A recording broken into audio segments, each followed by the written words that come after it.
The news moves fast. We move faster. I'm Satya and you're watching V News. The first question everyone's asking is this: how can the United States just get away with this?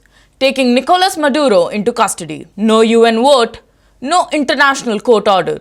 So, does international law even exist anymore? It's a valid question. And honestly, it's the question most people ask the moment they start paying attention to global politics. But to answer it, we need to separate two very different things: the law on paper and the law in practice. On paper, international law is clear. Every country is sovereign. You can't cross borders and use force unless it's self-defense or approved by the United Nations. That's what the rulebook says. Here's the problem. There is no global police force. There is no central authority with the power to physically stop a superpower once it decides to act. Courts can issue statements. The UN can pass resolutions. Countries can protest.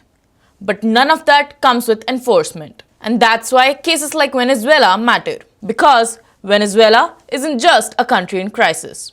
It's a case study in how geopolitics actually works. In today's world, you can be rich or you can be weak. But you cannot be both for a very long time. If a country sits on something valuable, oil, strategic access, influence, and can't protect it, someone stronger will step in. And if it's not the United States, it's China, or Russia, or Iran. Let's be honest, none of them are doing it out of charity. This isn't a simple story of villains and victims. It's about competition, oil, influence, control. The explanations change with time. One decade, it's fighting communism.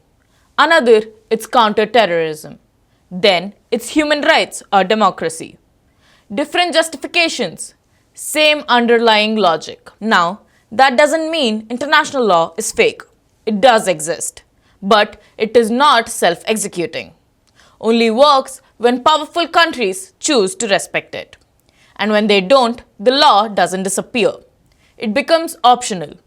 Without collective will to enforce it against the powerful, international law turns into a tool of diplomacy, not a shield of protection. So, this story isn't just about one leader or one country. It's about the gap between how the world is taught and how it's actually run. International law looks strong on paper, but in the real world, power still decides. Thank you for watching. Stay tuned for more updates.